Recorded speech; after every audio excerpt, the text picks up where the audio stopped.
మూడోది దెయ్యాలు. ఫస్ట్ ఏమి నేర్చుకున్నామండి? సాతాను గురించి నేర్చుకున్నాం. ఇప్పుడు వాని యొక్క అనుచరుల గురించి నేర్చుకుంటున్నాం. వాని అనుచరులు ఎవరంటే దెయ్యాలే. వాని అనుచరులు ఎవరండి? దెయ్యాలే. ఇప్పుడు సాతాను, ఈ లూసిఫర్ ప్రధాన దేవదూత, ముగ్గురు దేవదూతల్లో ఒకడు కిందకి త్రోయబడ్డాడు. వస్తా కొన్ని వేల దేవదూతలను తీసుకొచ్చాడు. ఆ దేవదూత తేజో నక్షత్రం అనే మంచి పేరు నుంచి సాతాను అనే చెడ్డ పేరుగా మార్చబడ్డాడు. ఇప్పుడు దేవుని సన్నిధిలో ఒకప్పుడు ఉన్న దేవదూతే సాతానుగా పిలువబడుతున్నాడు. సాతాను గురించి, వాని పని గురించి నేర్చుకున్నాం, విన్నాం.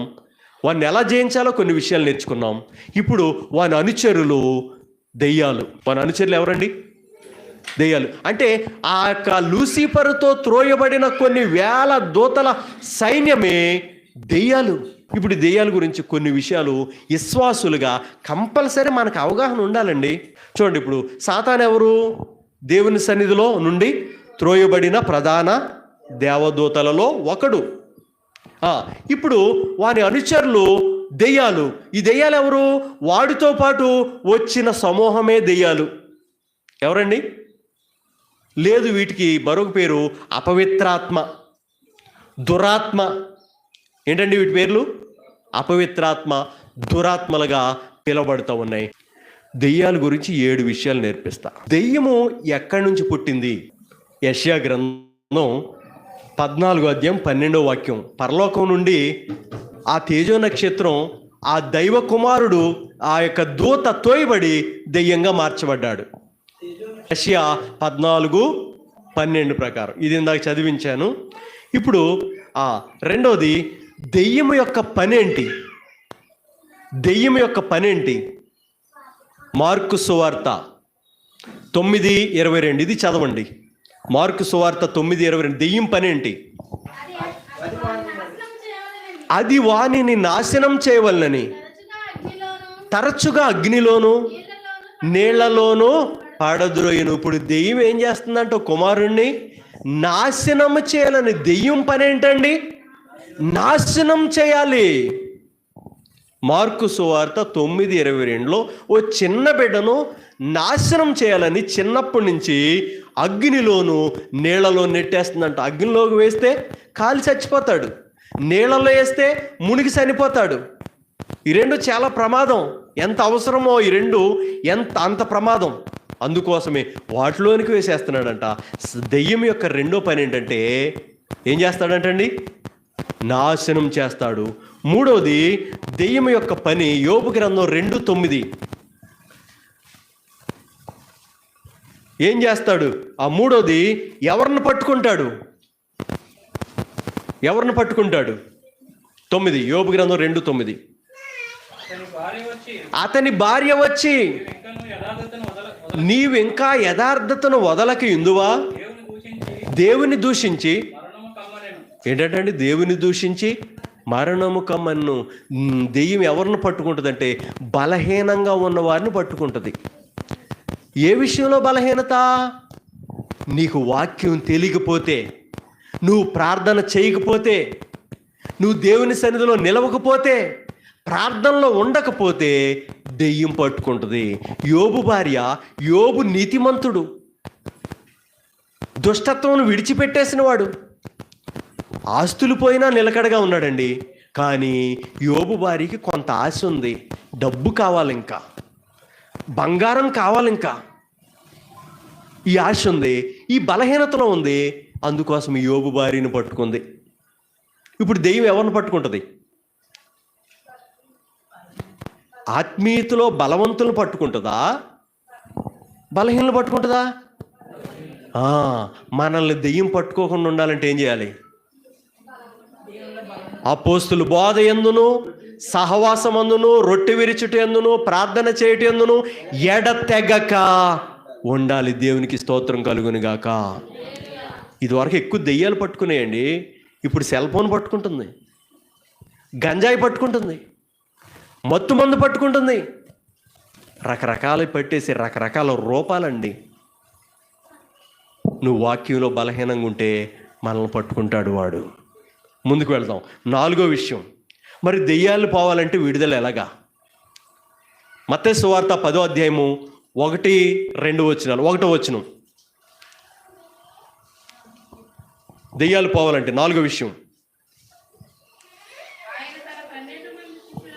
ఆయన తన 12 మంది శిష్యులను పిలిచి అపవిత్రాత్మలను వెళ్ళగొట్టుటకును ప్రతి విధమైన రోగమును ప్రతి విధమైన వ్యాధిని స్వస్థపరచుటకును వారికి అధికారం ఇచ్చిన. ఇప్పుడు దెయ్యం వెళ్ళాలంటే అపవిత్రాత్మలను వెళ్ళగొట్టుటకు యేసు ప్రభు తన 12 మంది శిష్యులను పిలిచి అపవిత్రాత్మలను వెళ్ళగొట్టుటకు,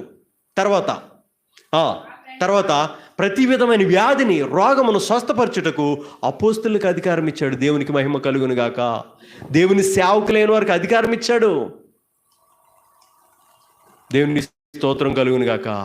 కొంతమందికి స్వస్థపరచు వరం ఉంటుంది, కొంతమందికి ఉపకారం చేసే వరం ఉంటుంది.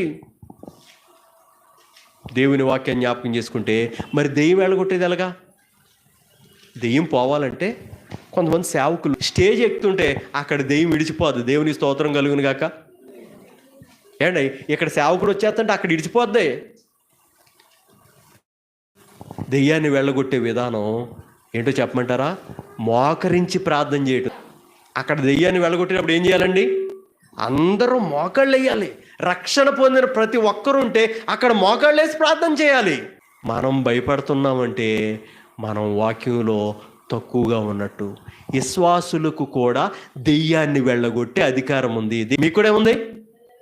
వినియోగించుకోకపోతే వెనక ఎక్కడో ఉంటాం. విశ్వాసులు కూడా ఆ వరాన్ని ఇచ్చాడు. నువ్వు ప్రార్థనలో ఉంటే, శక్తిలో ఉంటే, దేవునికి కవరేజ్ ఏరియాలో ఉంటే దెయ్యాన్ని వెళ్ళగొట్టే శక్తి నీకు కూడా ఉంది. అక్కడ శక్తి వాక్యం చదువుతుంటే అదే వెళ్ళిపోద్ది. మరి 2 రోజులకి వెళ్ళట్లేదు, 3 రోజులకి వెళ్ళట్లేదు, ఏం చేయాలి? మందిరంలోకి తీసుకురావాలి. ఏం చేయాలండి? ఎక్కడ తీసుకురావాలండి? పక్కన అవసరమైతే మనం గద్దించి హెచ్చరించి వాళ్ళు దేవుని నామానికి దూషణ అవమాన పాలు చేసే విషయాన్ని తీసుకురాకుండా మందిరం వైపు వెళ్ళండి. మందిరంలోకి వెళ్ళండి. మీ సేవకుడి దగ్గరికి వెళ్ళండి. మందిరంలో పెట్టాలి. అది వెళ్ళలేదా? తీసుకెళ్ళి మందిరంలో కూర్చోబెట్టు. ఇడిపించేదాకా అక్కడే. సేవకులు వచ్చి ప్రార్థన చేస్తారు, పెద్దలు వచ్చి ప్రార్థన చేస్తారు, విశ్వాసులు వచ్చి ప్రార్థన చేస్తారు. ఆత్మీయులైతే మందిరంలోకి తీసుకెళ్తారో, అవగాహన లేని వాళ్ళైతే లోకంలోకి తీసుకువెళతారు. దేవుని స్తోత్రం కలుగును గాక. హల్లెలూయా. అసలు మనిషిని టచ్ చేస్తే అవసరం లేదు. అసలు నాలో శక్తి ఉంటే ఆ దెయ్యం పట్టిన వాడిని నేను టచ్ చేయ అవసరం లేదు. ప్రార్థన, వాక్యం చదువుకోవడం, వెళ్ళేదాకా ప్రార్థన చేయటం. ప్రభువా మీరే చేయాలి, నేను చేసేది కాదు కదా, నా గొప్పతనం కాదు కదా దెయ్యాన్ని వెళ్ళగొట్టేది. దేవుడు కార్యం అది. వెళ్ళగొట్టాలంటే ఏం చేయాలో మనం నేర్చుకున్నాం. దెయ్యంలో కూడా మంచి లక్షణాలు ఉన్నాయి. దేవుని స్తోత్రం కలుగును గాక. చదవండి యాకోబు పత్రిక 2:19. దేవుడు ఒక్కడే అని నువ్వు నమ్ముచున్నావు. అంటే ఆ రోజు యాకోబు గారు కొంతమందికి రాశారు. ఆ రాసిన వాళ్ళతో యాకోబు గారు చెప్పేది ఏంటంటే దేవుడు ఒక్కడే నువ్వు నమ్ముతున్నావు. కింద విషయం చదువని. అలా నమ్మటం మంచిది. దెయ్యములు కూడా దేవుడు ఒక్కడే అని నమ్మి వణుకుచున్నాయి. దెయ్యాలు కూడా ఏం చేస్తున్నాయంటండి? దేవుడు ఒక్కడని ఏం చేస్తున్నాయంటండి? నమ్మి. దేవుడు ఒక్కడే, ప్రభు ఒక్కడే, ఆత్మ ఒక్కడే, బాప్తిసం ఒక్కటే, శరీరం ఒక్కటే. ఆ శరీరమే ఈ సంఘం. శరీరం ఒక్కటే. ప్రియమైన దేవుని ప్రజలరా, దెయ్యాలు ఏమి నమ్ముతున్నాయి అంటే దేవుడు ఒక్కడే, అది కూడా యేసు ప్రభువే దేవుడని నమ్ముతున్నాయి. అది కూడా యేసు ప్రభువే దేవుడని నమ్ముతున్నాయి. అది చేసి మంచి పని ఏంటంటే దేవునికి భయపడుతున్నాయండి. దెయ్యాలు భయపడుతున్నాయండి. చివరిది వాటి బోధ. 6వ విషయం, వాటి బోధ. తిమోతికి రాసిన మొదటి పత్రిక 4వ అధ్యాయము 1-3 వచనాలు. 4వ అధ్యాయము 1-3 వచనాలు. వాటి బోధ ఏంటి? దెయ్యముల బోధ యందు లక్ష్యముంచి. దేని యందు లక్ష్యమించండి? దెయ్యములు బాగుంది. వాళ్ళు ఏం చేస్తున్నారంటే ప్రియమైన వాళ్ళరా, వాళ్ళు వివాహాన్ని నిషేధించచ్చు. పెళ్లి చేసుకోకూడదు. ఏం చేసుకోకూడదు? పెళ్లి చేసుకోకూడదు. వివాహం అన్ని విషయంలో ఘనమైనది. వివాహ వ్యవస్థ దేవుడు, గనుడైన దేవుడు ఏర్పాటు చేశాడు. నరుడు ఒంటరిగా ఉండటం మంచిది కాదు. ప్రియమైన వాళ్ళరా, ఒకవేళ నువ్వు యేసన్న గారి లాగా ఉండగలగావా? ఉండు, నిన్నొద్దండు. దేవుడు అతనికి ఇచ్చిన పిలుపది. ప్రతి ఒక్కరు కూడా ప్రియమైన వాళ్ళరా అలాంటి పిలుపు లేకుండా, అలాంటి దేవుని పర్మిషన్ లేకుండా ఆయన చూసి ఈయన చూసి వాతలేసుకుంటే నక్కలు మాత్రం భయపడవు. చూడండి, వాక్యం తెలియచేస్తూ ఉంది. వాటి బాధ, దెయ్యాల బాధ ఏంటంటే పెళ్లి చేసుకోవద్దు. 7వ విషయం, దెయ్యం యొక్క అంతం. చదవండి, మత్తయి 25:41.